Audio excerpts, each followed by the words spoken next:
Welcome back to the Fight Pit, ladies and gentlemen. It is so good to be back with you guys. I missed you so much. Happy holidays, Merry Christmas, Happy New Year. We have been on a little bit of a hiatus, but it's time to get back into it, and we're kicking it off with the first card of 2025. Today we are covering UFC Fight Night, Dern versus Ribas 2, going down on January 11th, 2025 at the UFC Apex.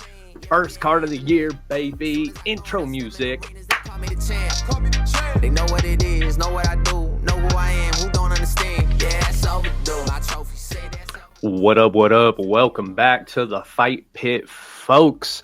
We are here covering the first card of 2025.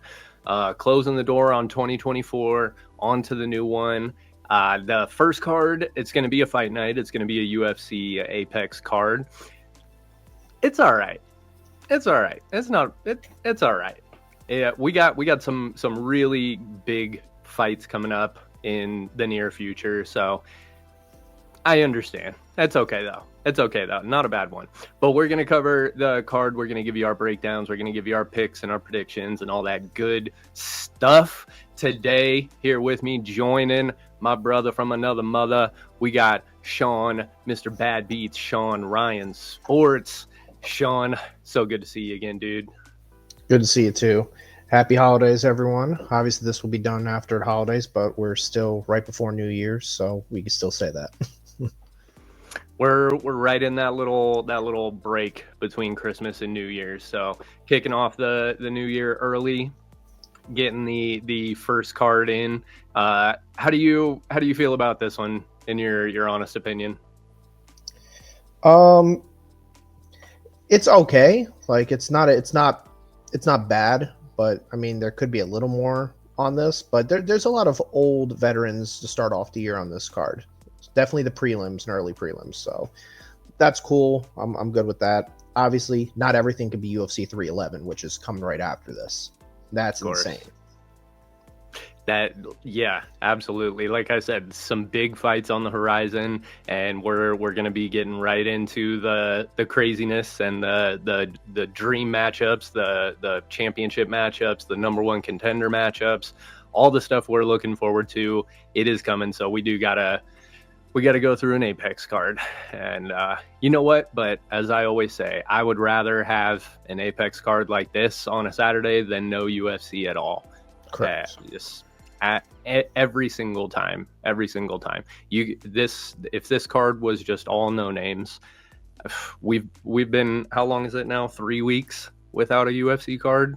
Yeah, dude. I'm jonesing. We were saying before the episode too, it feels so weird not going so long without seeing you guys. We see each other like every week, and 3 weeks without seeing you guys, it feels like it's, a summer vacation or something, winter Christmas vacation from school. It's good to be not one that I'm definitely having to try to find productive ways to pass the time, because I'm getting antsy. Yeah. I need to see somebody get hit, dude. Yep.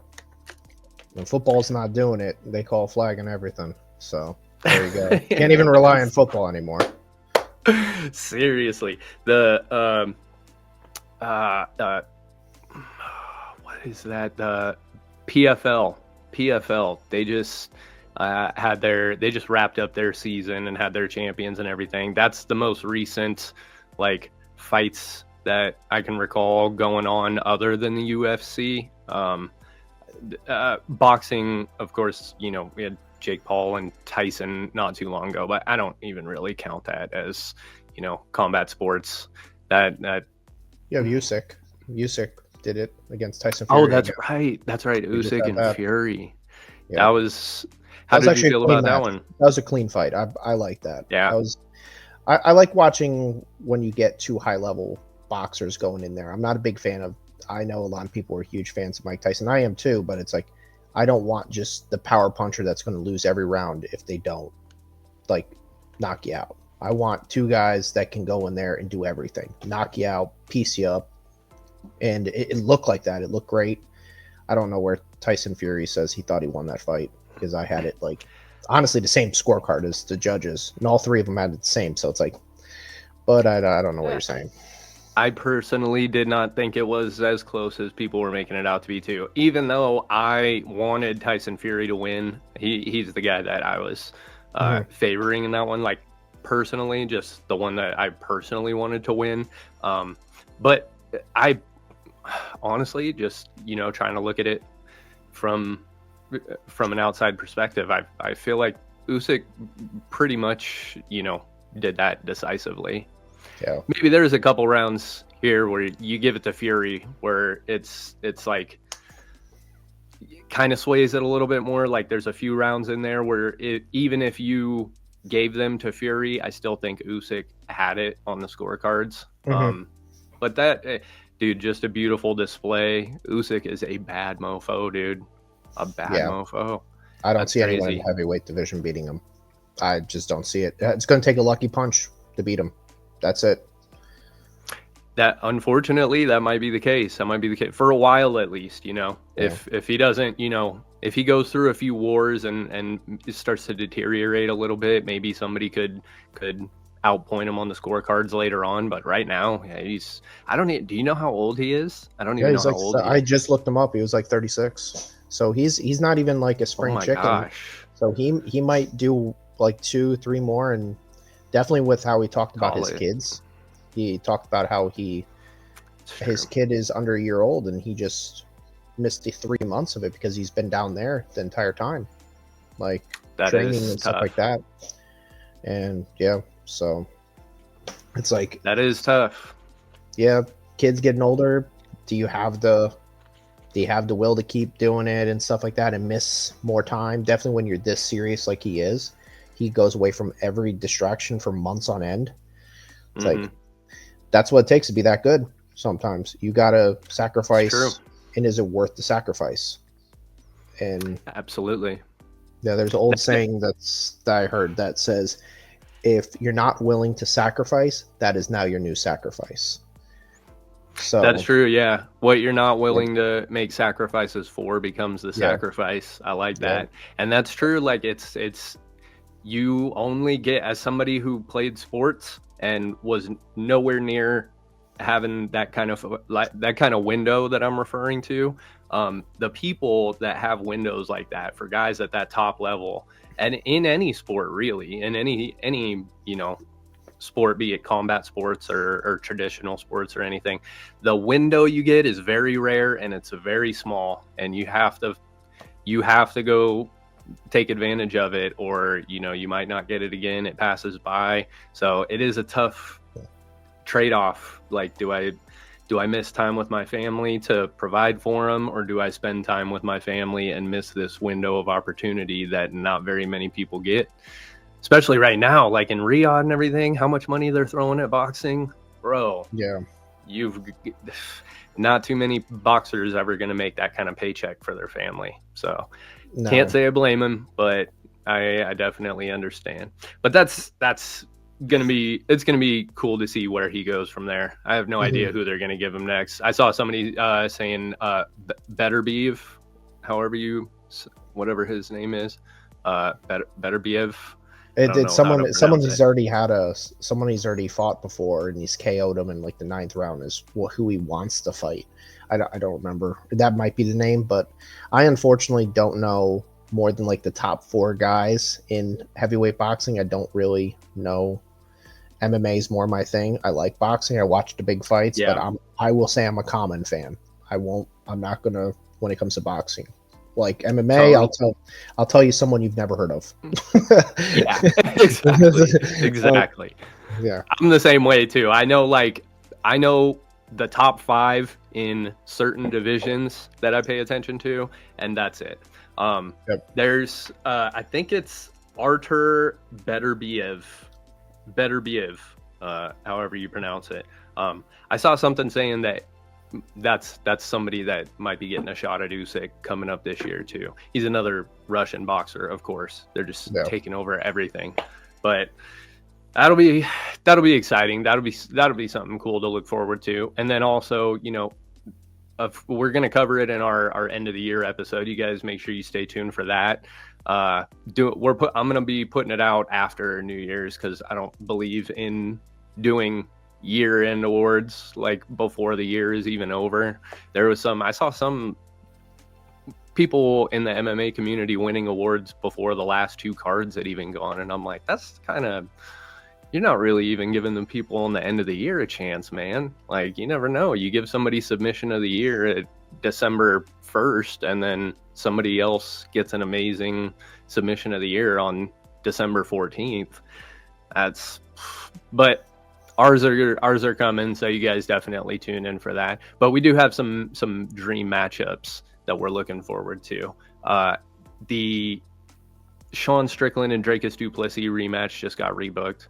We got Adesanya and Nasruddin Imavov, I believe. Peyton Talbot versus Hani Barcelos on the horizon. Islam Makhachev, of course, against Sarukian. Yeah. Then the co-main event for that one is Merab and Umar. And dude, I don't know who to pick. That's ridiculous. That's tough. I know a lot of people are already saying Umar. It's like, okay, if you look at Merab's strength of schedule and you've looked at that, it's like he has a better 5-fight strength of schedule than anyone ever in the bantamweight division. Anyone. That's a good point. There's no one with a 5-fight bantamweight streak like Umar has had.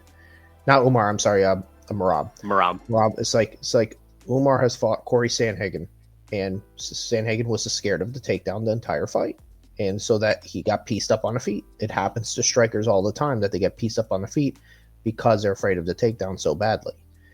And it's like, it doesn't mean that Umar is the greatest boxer in the world, because we've seen Umar almost get knocked out in the first round, I think 2 fights prior. And he ended up winning a decision. It's like, but he almost got knocked out in the first round. It's like, Rob's not going to be afraid of getting taken down. And I think it's the exact opposite. I think this might be the first time you're going to see a Dagestani Russian getting pushed back to the cage and defending takedowns religiously. So it's a tough fight. We're going to break it down, but it's not as clear cut as people think it is. We're going to go way more in depth than when it comes down to it. Absolutely. And the excuse me, the Peyton Talbot Hani Barcelos fight, I think, is also going to be an underrated sleeper for performance of the night right off the bat, because I mean, which isn't really that shocking when you're talking about Peyton Talbot. Yeah. But Hani Barcelos he can slang and bang with the best of them at that division, and he has for the most part. It's very rare that he is not in an exciting fight. If you're not familiar with Barcelos, he's an awesome fighter at that division also. And just game, like that's what you want to see with someone like Peyton Talbot. You get people, like, I know I hate making that comparison. It's so easy because they're so similar. But when Sean O'Malley was on his way up, and or even Conor McGregor, people who are exciting strikers, guys who are on runs, on tears, and they're getting that UFC push, and people are like, well, we gotta throw a wrestler at him. Like that's how we're gonna beat him. You gotta throw a wrestler. You gotta throw a grappler at him. And it's like, yeah, I understand if you're trying to test them for like a possible top contender or title fight matchup, you certainly want people to be tested and to have to, go through and go through adversity and see that they're ready for the upper levels. But when you got somebody that's as new as Peyton Talbot, and they're so low down on the rankings and everything, to make it fun, do some cool stuff, do some striker versus striker matchups, do some dudes like, guys that just rush forward and try to finish, put 2 of those together. You know what I mean? I feel like given Peyton Talbot an exciting fight like that, this is the time to do that. We can worry about title fights and number 1 contender fights later. Put some people in front of them and let's have some fun, Yeah, he's young as hell too, isn't he? Like 25? Like he's super young. So Yeah, like you give him 25, 26. so you could give him 2 years of just 6 people. Like he could fight 6 times in 2 years. That there you go. He's now fighting for a #1 contender or a title, and he's well before 30 years old. So it's like With plenty of experience too. yeah, right? exactly. Yep, with plenty of experience. Like just don't pull Bo Nickel where you're fighting once every 9 months, and then like now we don't even know if you're legit at all anymore. Yeah. So, and just pulling contenders out of the woodwork to be like, like trying to test them. You know what I mean? Like I get it. Yeah. If it's somebody who's trying to go for a title fight, if you got like a Khamzat Chimaev type guy who's like, I want to fight for the title right now and everything, you don't hear that out of someone like Peyton Talbot right now, though. He's looking to do his thing. And so I do think that Hani Barcelos matchup is a fun one, and I appreciate that type of matchup.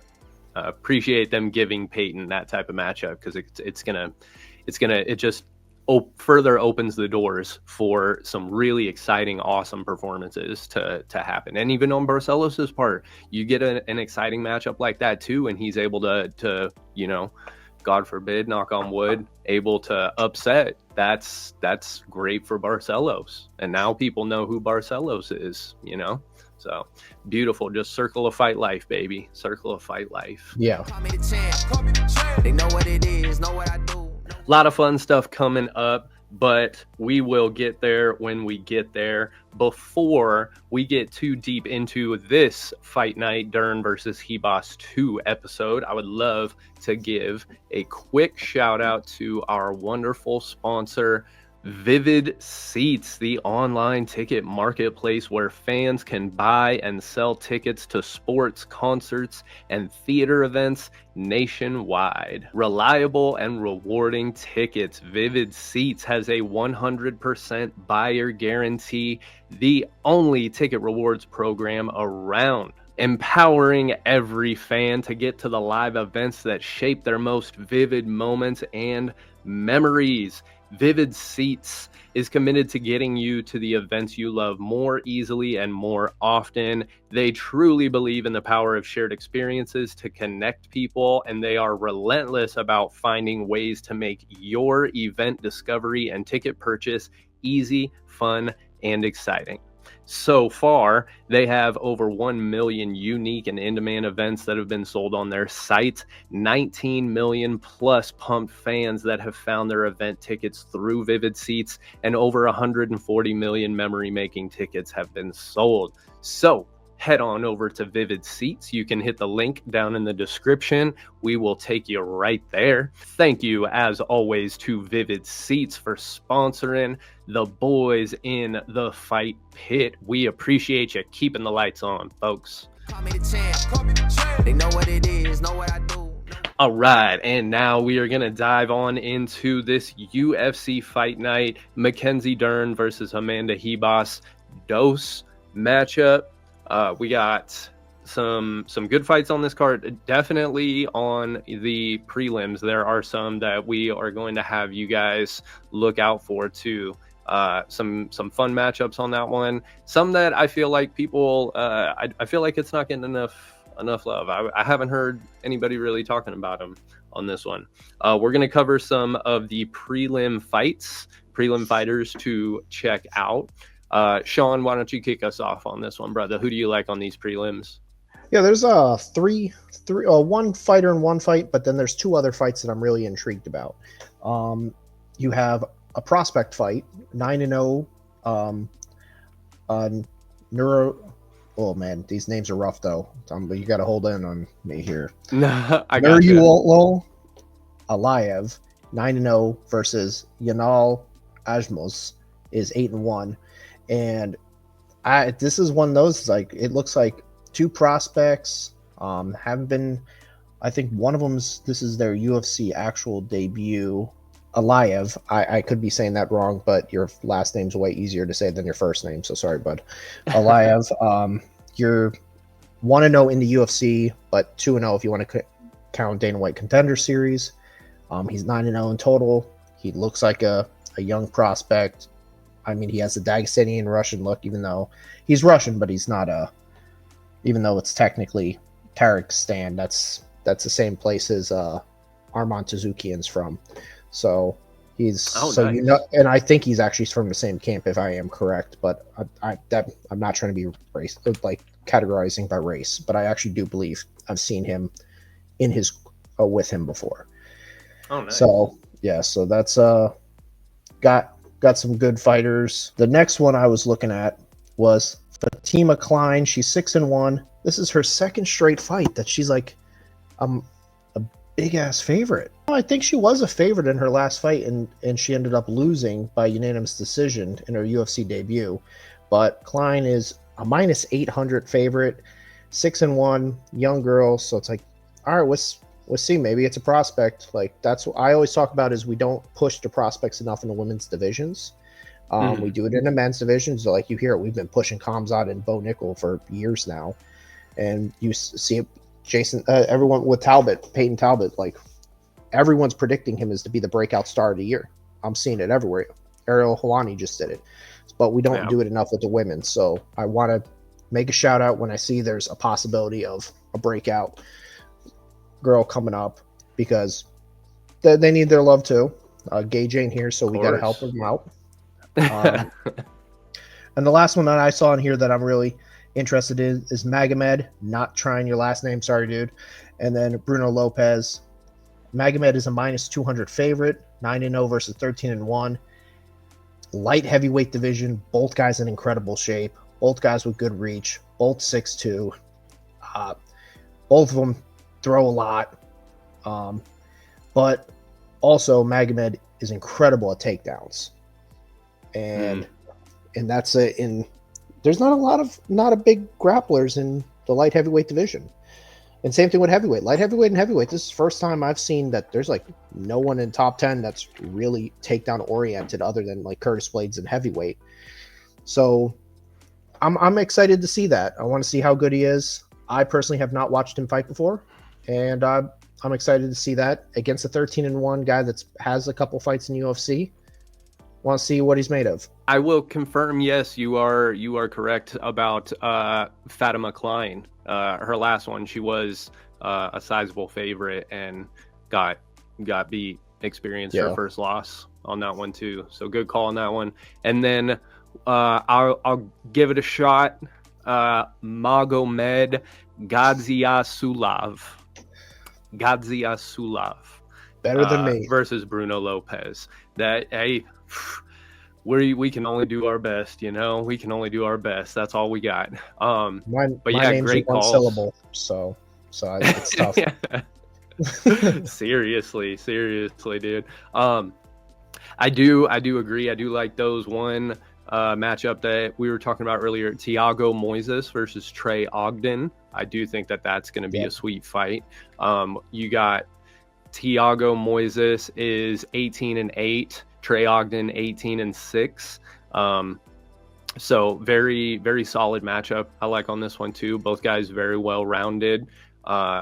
Taking a look at some of the numbers for them, they're very similar on their significant strikes landed, their significant strikes absorbed, the grappling numbers, takedown accuracy, almost the same.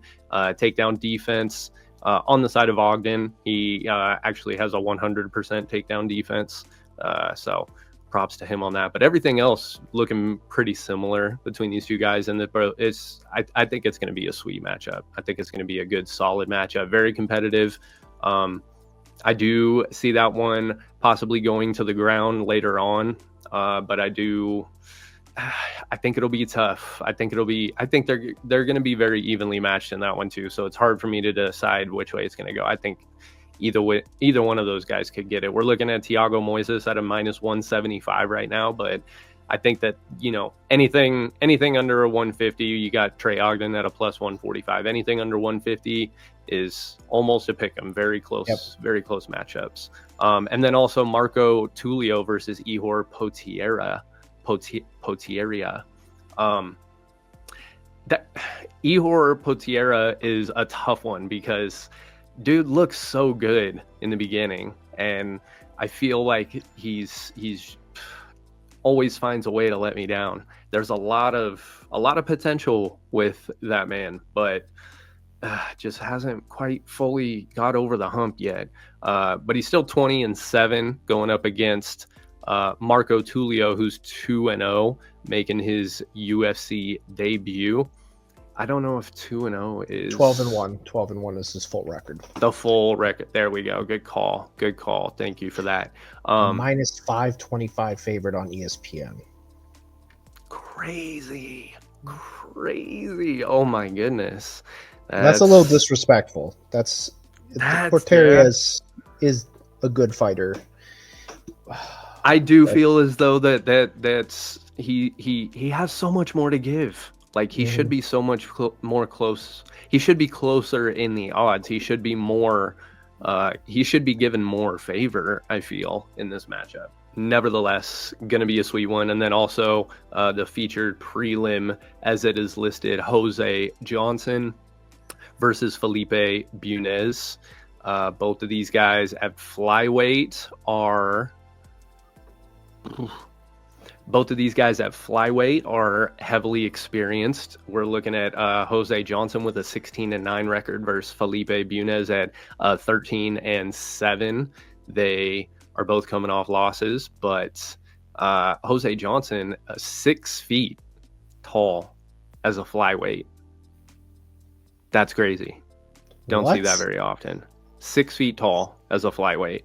Oh my God, there's going to be a skeleton in there. Jesus. At least as it's listed. It's listed. Yeah. That's horrible. Jose Johnson at flyweight. Yeah. Listed at 6 feet tall with a 72.5-inch reach. Dude, he's a flyweight whose reach is taller than me. I think I'm 71 inches taller, 71.5.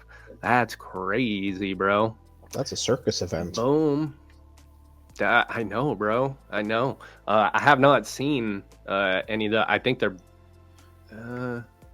they might both be listed as making their debut. No, I thought Felipe's fought before. Oh, okay, I know why I've seen Felipe. Felipe fought Joshua Van. That's why I remember, because I'm a huge Joshua Van guy. That does add up. I was gonna say, Jose Johnson actually on his 4th fight with the UFC had one Dana White Contender Series fight and 3 fights that were all on Fight Nights, ESPN, Fight Night, and ESPN. But he is 2-2 in the UFC. Two of his fights ended in a decision. 2 of them ended in a submission, and he split both of those. He lost to Damon Blackshear and Asu Almabayev. So we have seen him. But okay. Yeah, I don't know why that didn't jump out at me, because I feel like I would remember a 6 foot tall flyweight. Is he the one that Blackshear got the what is it, the twister? The twister on him. Is that Good him? Call, dude. That is him. Oh, that man. is. It is listed here. Submission oh, well, via we've definitely twister. seen it. We've definitely seen him fight, unfortunately. Sorry. Yeah. We have seen it. Oh, man. Yeah, I can't even believe that highlight. It was just so incredible that we totally just blanked who it was against. And we just had Blackshear seared into our memories forever. That's awesome. So I don't know if he's related, but Andreas Gustafsson from Sweden, and he's 6'1". He's a tall. That name, did jump tall out. Name. It's like, I'm like, any relation to Alexander Gustafsson? Like, just something there. Let's find out. 4 months ago on X.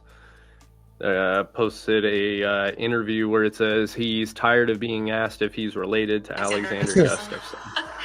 Yeah, I'm getting tired of this. It's so fucking lame. It's a common surname in Sweden. A last name. I think 50% of the Swedes' last name is Gustafsson. So yeah. I don't know what to say about it, but I don't take it the wrong way. Gustafsson is one of the greatest fighters from Sweden in the UFC. So, yeah, I don't mind if people think I'm related to him. So I guess he's Okay. not. I guess Okay. he's not. Just a common name. But Little yeah, history lesson. that name did jump out at me as well. I was wondering that. That was a good call. Also making his official UFC debut with an 11-2 record. So keep your eyes open for that one. Going up against Preston Parsons, which is not going to be a walk in the park. Not at all. Call me the champ. They know what it is, know what I do. All right, and we are going to kick off the main card picks and breakdowns with the first fight. We got Punahele Soriano versus Uros Medic. Punahele Soriano sitting at a 10-4 record with 6 KO wins, 2 submission wins, 2 decision wins. He's 2-3 in his last 5, coming off of a unanimous decision win over Miguel Baeza back in June of 2024. Uros Medic at a 10-2 record, 8 KO wins, 2 submission wins, 3-2 in his last 5, coming off of a TKO win over Tim Means back in April of 2024.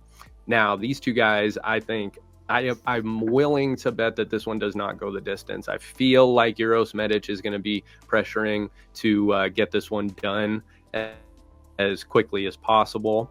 Excuse me.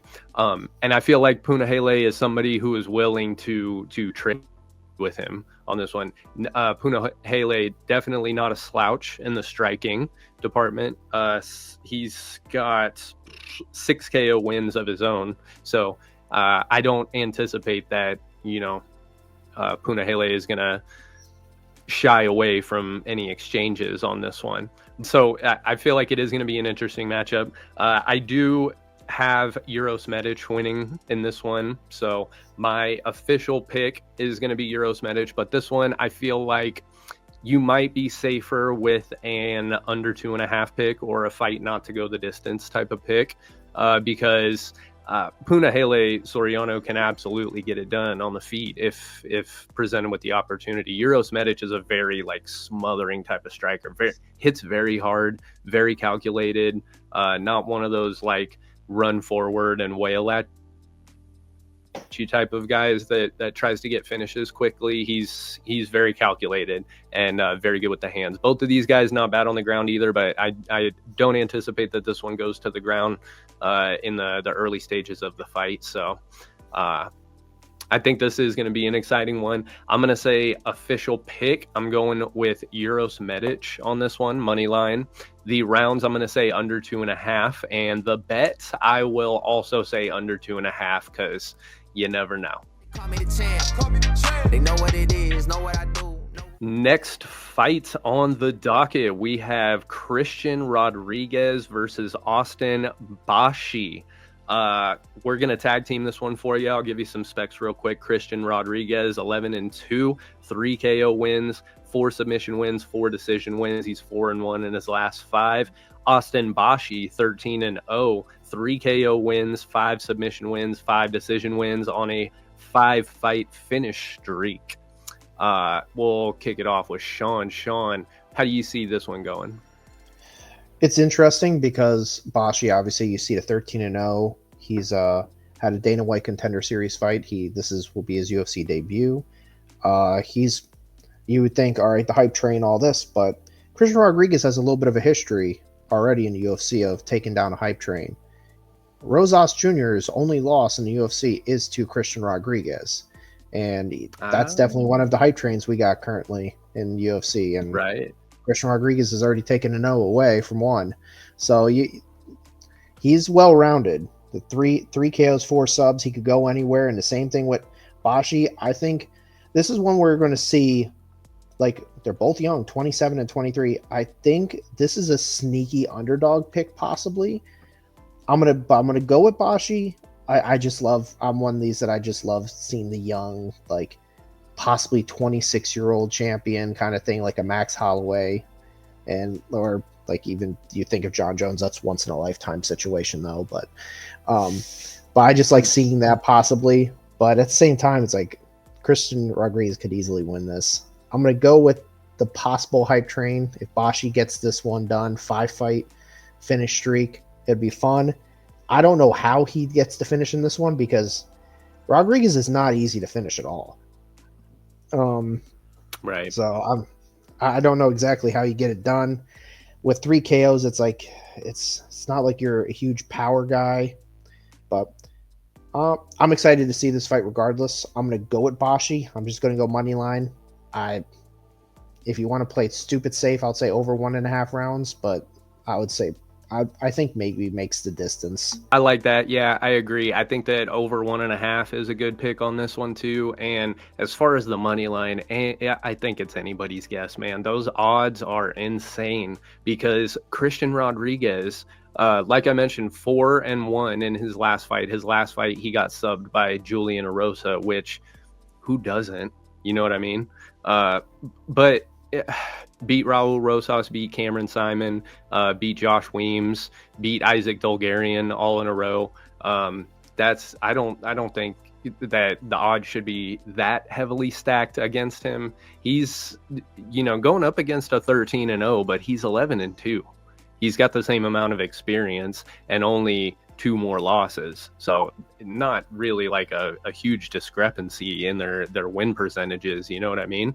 But yeah.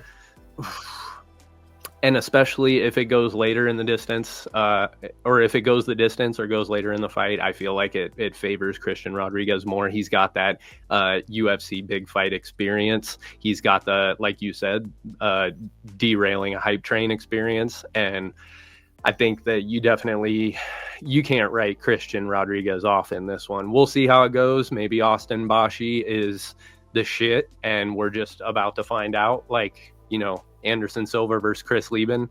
I'm sure everybody felt the same way, but it is going to be a fun one. I'm going to be stoked to see this one too. I can't confidently say I want to go Austin Bashi, but for the sake of the official pick, I'll go with Austin Bashi money line with you on that one. But I absolutely lean more heavily in favor of doing that over 1.5. I think even if there's a finish, it's gonna tail off into the second round at least. They know what it is, know what I do. All right, moving right along, we are gonna throw it over to my man Sean. Sean is gonna let us know about the next fight. We got Cesar Almeida versus Abdul Razak Alhassan. So Cesar Almeida, we've watched him have a couple fights in the UFC now, 3-1 in his 1 loss. I do believe is the Roman Kopylov, which we will be talking about later. He's 6-1 with 4 KOs, 6'1", 36 years old. So a late start, but don't be. This guy has some stupid power. He's one of these guys that's one of those guys that he's just starting late, but he's going to go into his 40s. I guarantee it. He's not going to be like done in a year. That's not same situation. 74-inch reach. It's pretty good. Well, that's a 6'2" reach. So Abdul Alhassan is 12-6, 12 KOs. So this is pretty simple what's happening here. They made this fight for one reason and one reason only. 6-1 in UFC. He's 5'10", 39 years old, 73-inch reach. So he does have a little bit. So my note here, my first note I have here on my page says old-fashioned Don Fry type of slugfest. That's what this is going to be. These two are going to stand there and they're going to swing for the fences easily. That's what you're going to get. This fight is not going to last long at all. They're not going to be going for takedowns, no submissions. This will be 2 guys trying to absolutely rock'em sock'em robots here.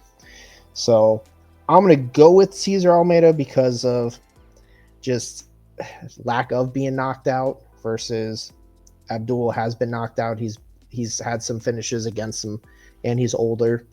Even though 39, 36, it's like, but one doesn't have the experience of being in 20 fights versus being in 7. So the amount of damage he's taken is quite a bit less. So I'm going to go Cesar Almeida by KO. I would be surprised if it makes it to the 3rd round, so I'll just say under 2.5 rounds.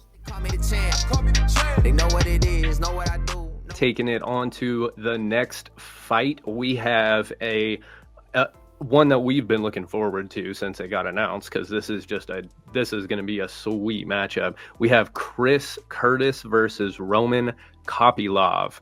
We're going to tag team the rest of these from here on out, but I will set us up with some specs real quick. Chris Curtis sitting at a 31-11 record with 17 KO wins, 1 submission win, 13 decision wins. He's 2-2-1 in his last 5, coming off of a split decision loss to Brendan Allen on April 6th of 2024. Roman Kopylov, 13-3, 11 KO wins, 2 decision wins, 4-1 in his last 5, coming off of a split decision win over Cesar Almeida, as we mentioned before, back on June 1st, 2024. So June and April since we last saw these guys. This one I do like. Okay, now Chris Curtis does have solid grappling. He's a very big, very built dude. He's very strong. It's very difficult to hold somebody like him down. He's very explosive, and not somebody that I see being held down on his back for very long. Roman Kopylov, though, very well-rounded, somebody who we have been seeing quite a bit of in talks of people who will be, competing for a title in the future. Roman Kopylov is one of those guys, one of those very well-rounded fighters that is very solid with their grappling, very solid with their striking. There's no real area that anybody can match up against him and say that they have a confident advantage over him in. He's got solid striking, very crisp, solid striking, good technique, not one of these like brawlers, not somebody who's gonna put himself out of position to take one to give one type of guy. Very, very calculated striker, and against Chris Curtis, who's a very powerful striker, also very solid technique, very calculated, but very explosive. I feel like if there's going to be a one-punch knockout in this fight, which I'm not favoring or anything, but I feel as though if there is going to be a one-punch knockout in this fight, it's going to be on the side of Chris Curtis. That's the type of striking he possesses, I feel. But it's the odds on this one. I felt Chris Curtis as of yesterday at a plus 225 with Roman Kopylov at a minus 275. I definitely understand. I think Chris Curtis is going to be overwhelmed in this one. I think that Roman Kopylov will recognize the knockout power that Chris Curtis possesses, even though he hasn't really shown it too much. He's been more of a decision guy as of late, but I feel as though you always have to take that into account, because if Chris Curtis is able to put anybody out, that's something you got to be looking out for. And he has put dudes out like very, very clean in the past. I think Roman Kopylov being the favorite on this one is warranted. I'm going to say Roman Kopylov. I think that he's most likely going to get it done by a decision, but both of these guys land. I'll let Sean break down some more of the numbers, but I'm gonna go with Roman Kopylov on this one. I'm gonna say he gets it done over 1.5. How do you feel about this one, my man? Yeah, I'm definitely over 1.5. Just about a definite for me. As much as I love Roman Kopylov's power and how unique he is with how he finishes fights, Chris Curtis doesn't get finished by strikes. He just doesn't. I think he's been submitted once in his career or something, but the thing is Roman Kopylov doesn't have that in his bag, so we're not really worried about a submission here. How Chris Curtis can win this fight is he is a very, very good, well-rounded fighter. Yes, he has one submission in his career in his 40 plus fights, but he does have ground and pound in his arsenal. He can wrestle. He trains with Sean Strickland. They're both well-rounded guys. Just like standing and fighting with people, though. That's the issue with definitely with like Chris Curtis, because his striking is clean, but he is kind of short for the division. 5'10" for middleweights on the shorter side. Like you said, he's powerful, he's stocky, he is a clean striker, and he's coming off a weird injury. Like he's coming back within a year, but it looked like he tore his hamstring or something. Like, he went down hard after the Brendan Allen fight, and everyone was thinking he tore his hamstring, and he was even thinking, he said he heard something pop. So I never looked into to see if there was an injury or any procedure or anything done. So I don't know what shape he's in when it comes to that, or if it was just like a pulled muscle or something that just really hurt and cramping because of lack of drinking and going 5 rounds. Like, cramps can hurt really bad too. People don't realize that. Oh yeah. But Roman Kopylov, I think, is the way to go on this one. I think by decision, so I would go over 1.5, if not even over 2.5, in my opinion. Chris Curtis does not get finished.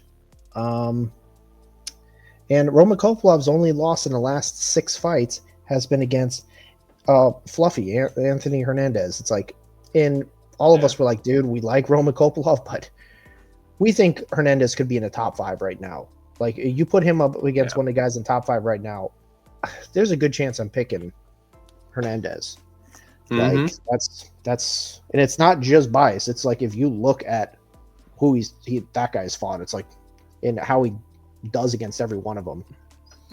It's a finishing streak. It's disgusting. So yeah. I think so. Roman's only loss has been against a true contender. So I think Roman Kopylov is a very safe bet. If you don't want to pick over 1.5 or 2.5, just pick money line. Understand it's not the greatest money, but parlay it. Call me the champ. They know what it is, know what I do. All right, ladies and gentlemen, we are moving on to what I suspect is the co-main event of the evening. We have Santiago Ponzinibbio versus Carlston Harris. Santiago is 30-8. He has 16 KOs, 6 submissions. He's 11-7 in the UFC. He has lost 4 of his last 5 fights, 3 of them by split decision. He's 6 feet tall, 38 years old, 73-inch reach.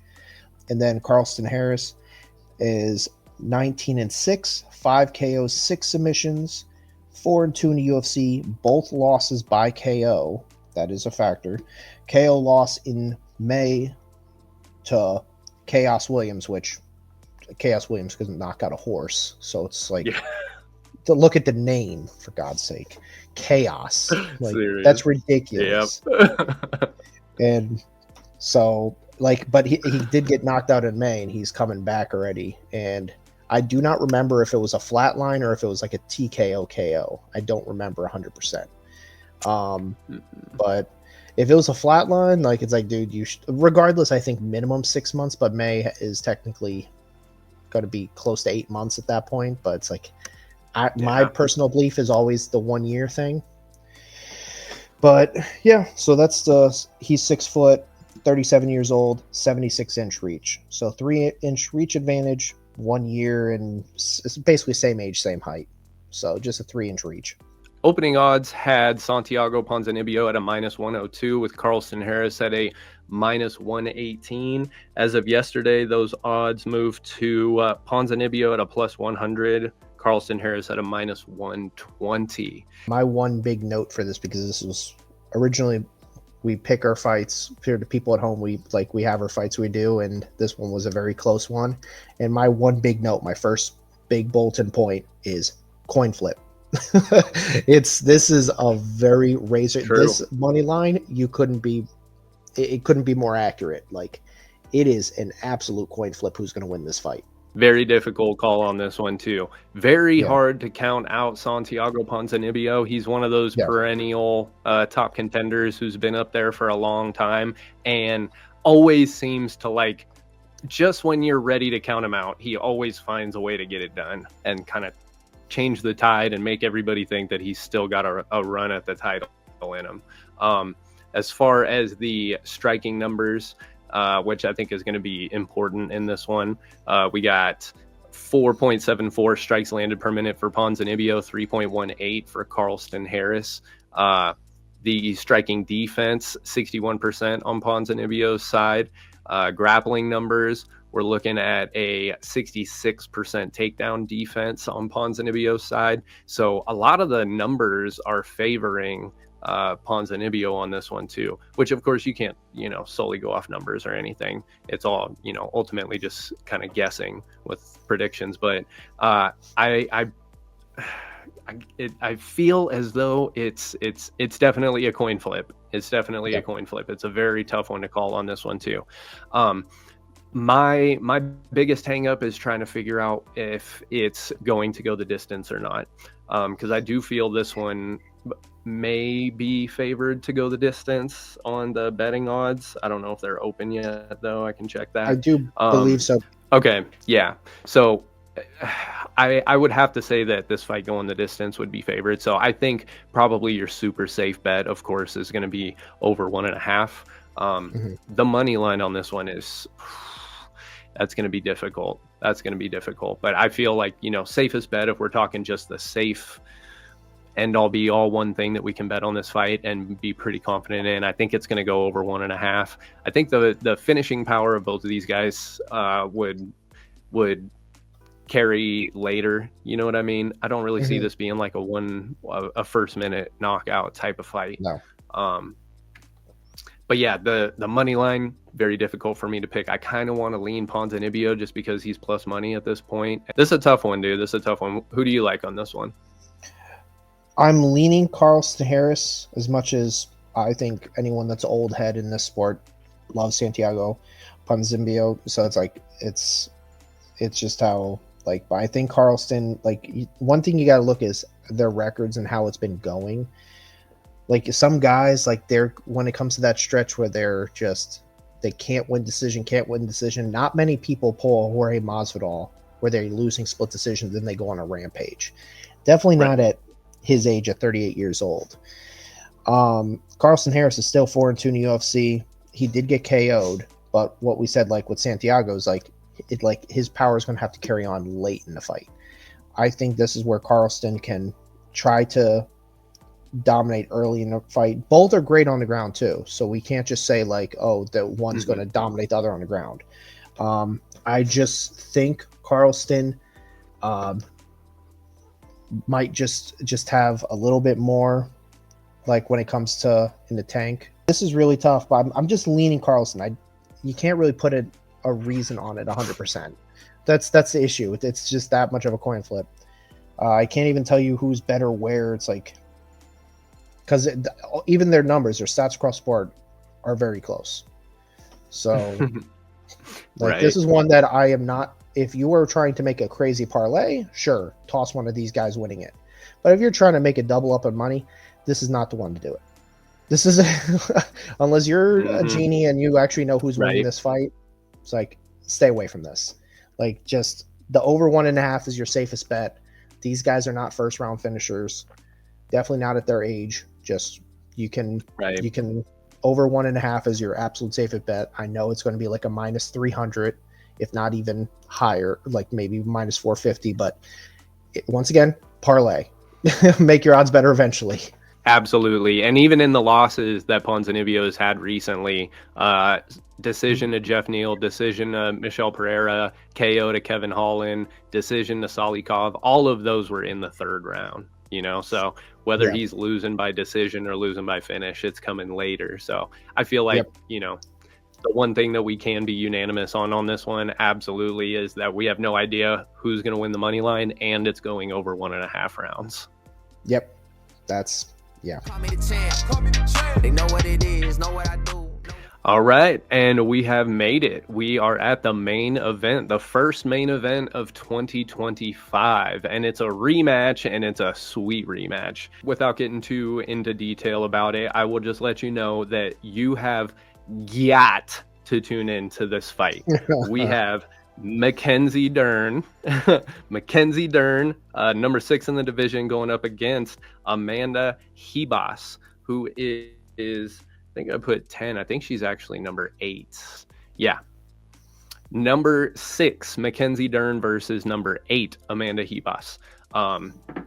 Amanda Ribas opened at a minus 218. Mackenzie Dern at a plus 180. Mackenzie Dern coming off of a win. Amanda Ribas coming off of a loss. So, just like you were saying, you got to look at what's been going on and what the trends are and how things have been looking lately. Some specs for you real quick. We got Mackenzie Dern at a 14-5 record, 7 submission wins, 7 decision wins, 2-3 in her last 5, coming off of a unanimous decision win over Lupi Godinez August 3rd of 2024. Amanda Ribas, 13-5, 4 KOs, 4 submission wins, 5 decision wins, also 2-3 in her last 5, coming off of a unanimous decision loss to Rose Namajunas back in March of 2024. Now, this one, I do believe the last time they fought, I think Amanda Ribas won a decision. Yes, correct. Yeah. 3 rounds. So I kind of... Okay, so yeah, I can understand why they're leaning Ribas on this one too, even though Mackenzie Dern has been doing a little bit better lately. As far as their strength of schedule, I feel as though they've both been facing pretty much everybody at the top of their weight class. You got Mackenzie Dern fought Lupi Godinez, Amanda Lemos, Jessica Andrade, Angela Hill, Yan Xiaonan, Tisha Pennington, Marina Rodriguez, all in a row. Those were all of her last fights, her previous opponents in a row. Amanda Ribas, her previous opponents faced Rose Namajunas, Luana Pinheiro, Macy Barber, Viviana Araújo, Caitlin Sermonara, who is Caitlin Chukagian, Virna Jandaroba, Marina Rodriguez, Paige Van Zandt, and Randa Marcos since she last fought Mackenzie Dern. So they both have been, facing the toughest competition that the division has to offer. I wouldn't say that either one of them has had a tougher strength of schedule. They both have been doing pretty good against the top of the tops. Surprising that they're 6-8 right now, though. I do think that this one is going to be another closely contested matchup. I think both of them are for the most part, pretty close to their prime, if not in their prime right now. So I think this is a good solid matchup. I think it's a good time for this matchup too. Mackenzie Dern has absolutely improved since the first time that they fought. So you got to think that Amanda Ribas needs to have continued to improve as well in order to stay ahead of her on this one. Sean, what do you got on this? My opinion on this fight is all depends on which version of Mackenzie Dern shows up. If it's a Mackenzie Dern that took a slight, like a really close loss to Amanda Lemos, or one that just showed up in her last fight and beat Lupi. Was it Lupi? Was her last fight? Mm-hmm. No, beat Lupi. If that Mackenzie Dern shows up, that pace staying in their face 24/7, that one can win this fight. But you got to be ready to do that for 5 rounds. This ain't, and you have no knockouts on your record, so it's like you're gonna have to find a way to get her to the ground and submit her, or you're gonna have to keep that pace for 5 rounds, which is extremely tough to do. Not many people, man or woman, can keep that type of pace that you were doing for 3 rounds for 5.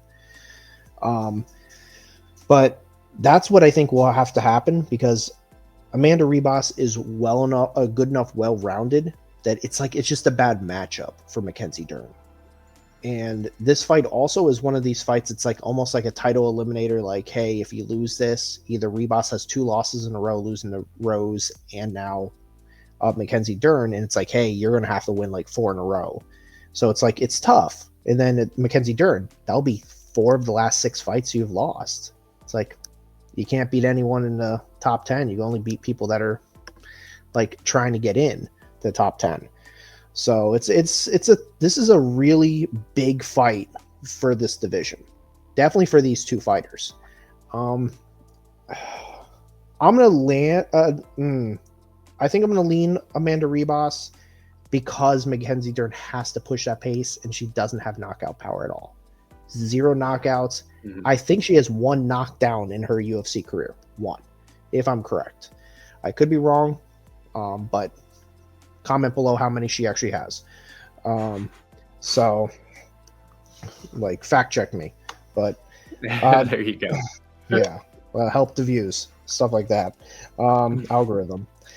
But I that's where I'm leaning towards, because like even Amanda Ribas, she has a knockout in her last 2 fights or 3 fights. 2 fights ago against Pinheiro. She knocked her out. It's like it was obviously in the third round, a lot of punches, and that could happen. Like if there's going to be a finish, I believe it's going to be Ribas finishing Mackenzie Dern. Mackenzie Dern, I believe her only time she's been finished was against what's her name? Amanda Andrade. Andrade. So it's like that's the only time she actually got finished, if I'm correct. So it's not going to be easy to finish her. Your safest bet is to go over 3.5. Like I wouldn't do 2.5 and stuff like that because the odds are going to be so miserable. I would say take the risk, go 3.5. I'm pretty sure going to decision's even favored. I'm pretty sure it'll be like a -200 to go to decision. If it's bigger than that, if it's more than -200, maybe sprinkle on a finish, maybe, because it's still 5 rounds. Like it's tough to go 5 full rounds. A lot of finishes happen in 5 rounds. So, but yeah, I'm leaning Ribas. I would not be surprised if Mackenzie Dern gets it done. I know a lot of people definitely on Instagram are rooting for her. So, yep. You gotta get this win. Yeah. She has got to win this fight, dude.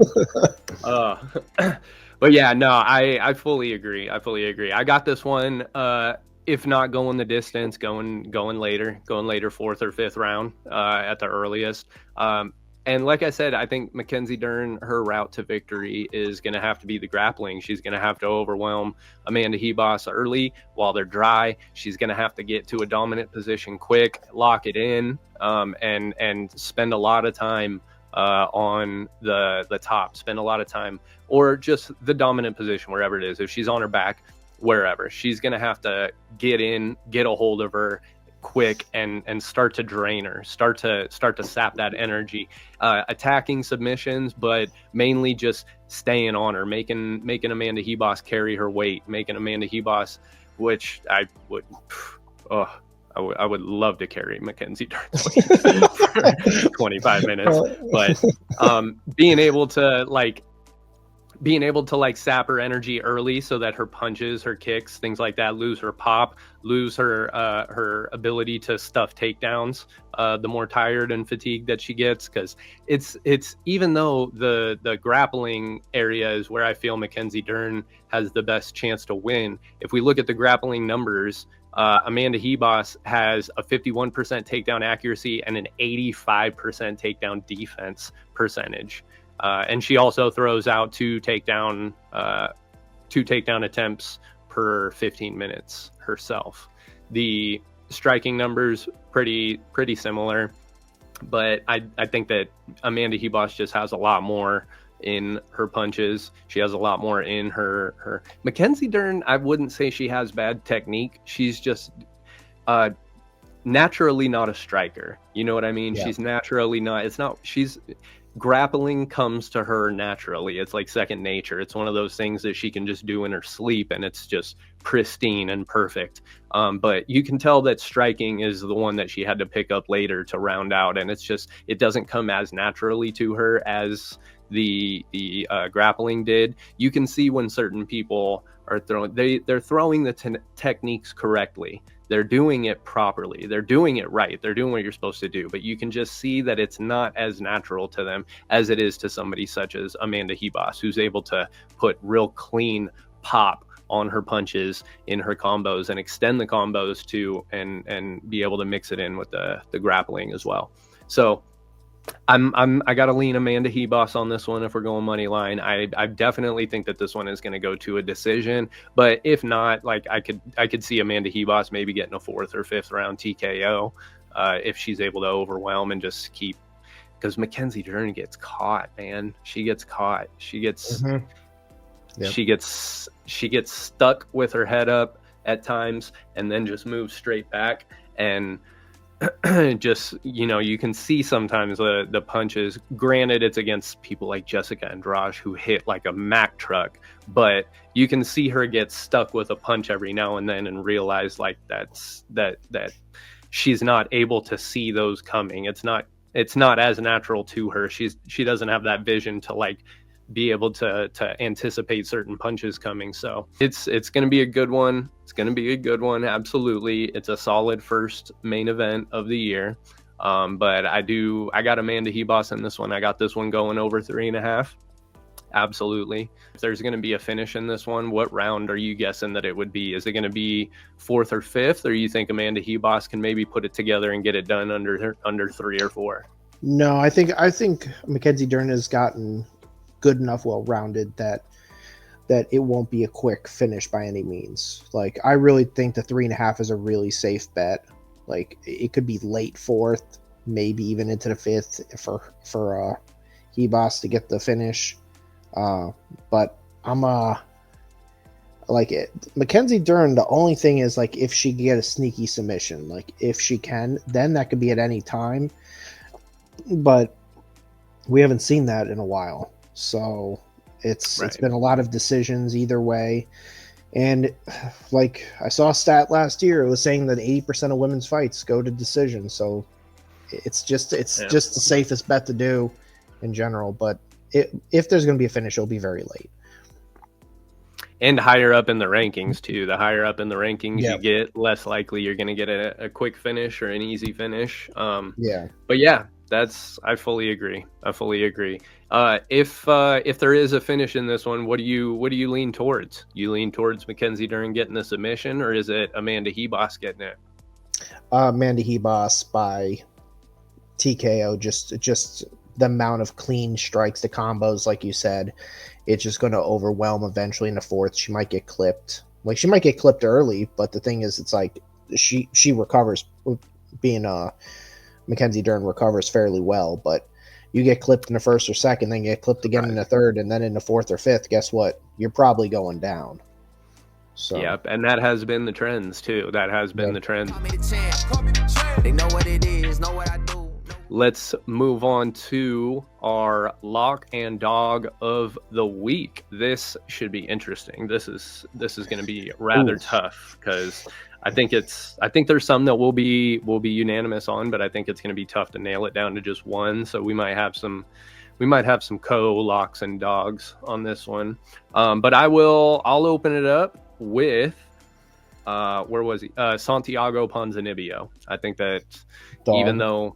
Even though it's not much, it's still technically he's plus money, so it counts as a dog. But that one, I think if anybody has the best shot at upsetting as a quote unquote dog, right now I'm looking at Ponzinibbio on that one. Yeah. Also on the main card, there are 2 other ones that are good mentions, like Chris Curtis, because he is a good ground game guy. It's a 3-round fight. You're telling me he can't get him on his back for 2 rounds, and like Kopylov doesn't look the greatest on the ground. So it's like Chris Curtis does have a method to win that fight. So he's definitely an underdog. And then Christian Rodriguez, he's beaten hype trains before. Why can't he do it again? But I do think I do think there is one obvious underdog, and that's Santiago. He is the underdog. He might not even be the underdog on Fight Night. He might not. It's that close. So it might be irrelevant by then, but at this moment, that's true. It's a coin flip for a reason. These other ones are not a coin flip. They are leaning at least 60-40.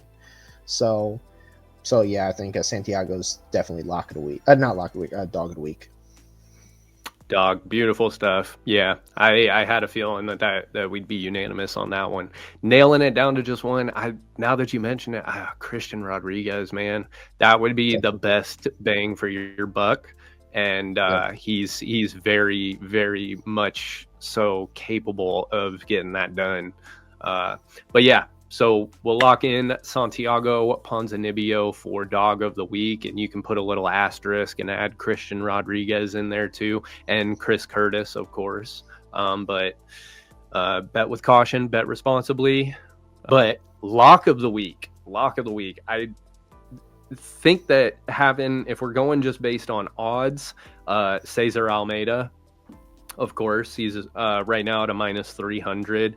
I think that he's pretty well favored to get the KO win on that one. That's just a very tough matchup for Abdul Razak on that one. I was leaning that too. The only thing that does scare me is the other 12 wins, but 12 KOs and 6 and 1 in UFC, and all 6 wins KOs. So it's like it is tough. It is tough. This is one of the tougher locks of the week that we've ever had, because there's not one that says, "Oh yeah, pick me." Like the one that was jumping at me right away was Mackenzie Dern, Amanda Ribas decision. But then when we talked about it, it's 5 rounds. Amanda Ribas is like clean striking. It's like it could overwhelm, and then a sneaky submission by Mackenzie Dern could happen. So that's what I'm still gonna lean with, though. Is I'm gonna go decision for Mackenzie Dern, Amanda Ribas for lock of the week. But I like it. It's a scary lock. I just want to mention that, guys. Don't bet the house on this one. Like, bet responsibly. This card, bet responsibly in general.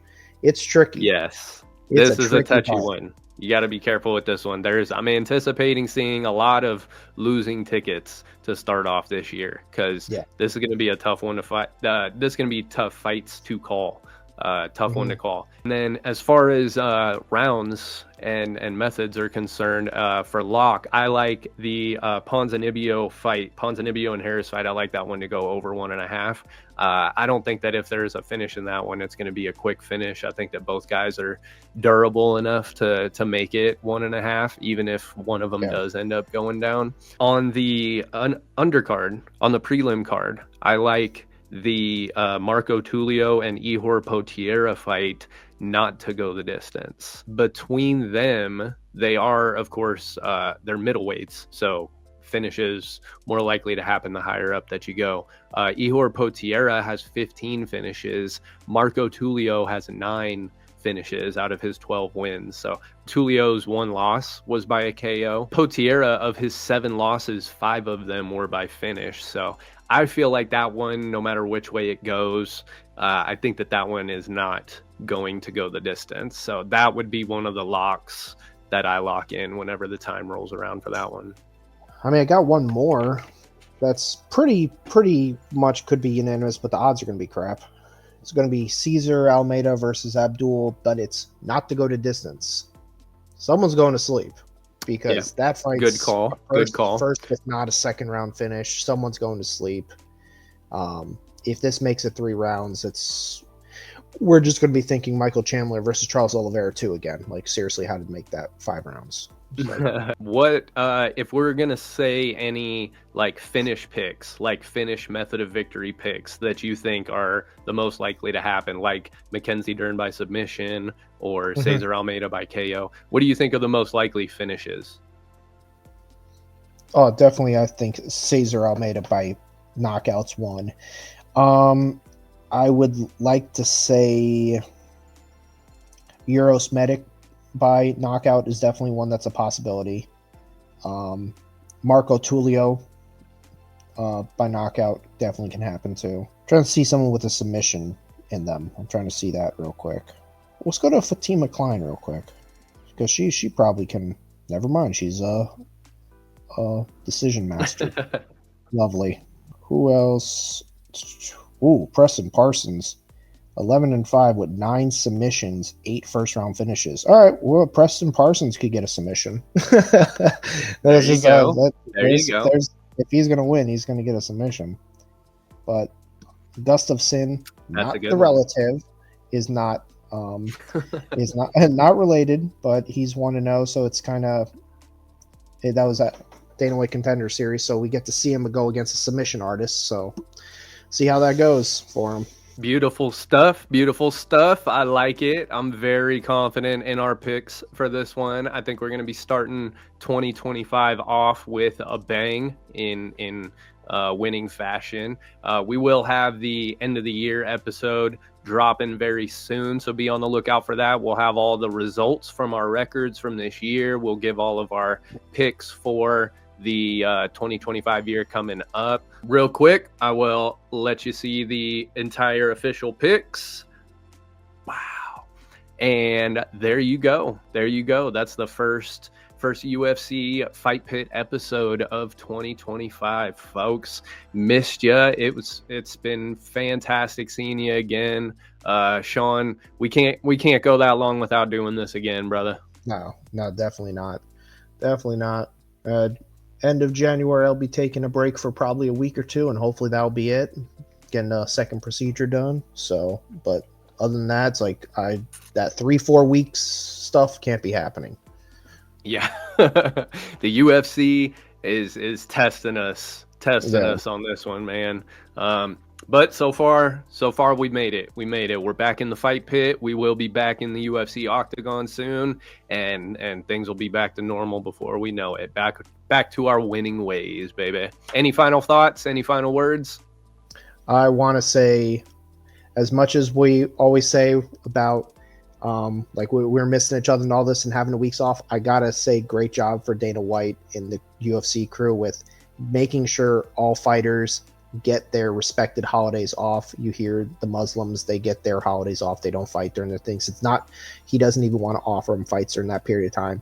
Same thing with Jewish fighters, and I don't know too many off the top of my head, to be 100% honest, but just then you have the Catholics, the Christians, and everything. He respects everyone's religion, and like having 3 to 4 weeks off here going into New Year, like he used to have. I remember there was a fight card that was on December 30th. And it was a UFC pay-per-view. It's cool that these guys and girls don't have to worry about dieting and training and all that right through the holidays. So good for everyone. It sucks that we take 4 weeks off, but I'm very happy that, look at basketball, look at football. They're playing in every holiday. I wouldn't want to do that personally. Yeah. That's a great point. Dana White, DW, DFW, very, very ruthless businessman, but definitely when you take all the business and everything away, pretty solid dude. Definitely takes care of people like that. He knows what's important. He knows that this is, even though it's a business, the product that he's dealing with are people, and you gotta take that into account and be a human about it. You know what I mean? So that's excellent stuff, dude. Excellent stuff. Glad we got this one going. Got to knock the dust off, knock the rust off. We will be right back here for our end of the year episode. So be tuned in for that. Thank you everybody for tuning in on this one. If you're new, hit subscribe. You can subscribe the Fight Pit on YouTube, and the official Fight Pit on Instagram is where you'll find us. Sean, so good to see you again, my brother. Merry belated Christmas. Happy early New Year. Happy holidays to you too. It was always good to do this. Thank you everybody for tuning in. We will see you again on the next one coming up not too long from now. So stay tuned, hang tight, and we'll get back with you shortly. See you next time, everybody. Peace. When I step in arenas, they call me the champ. They know what it is, know what I do.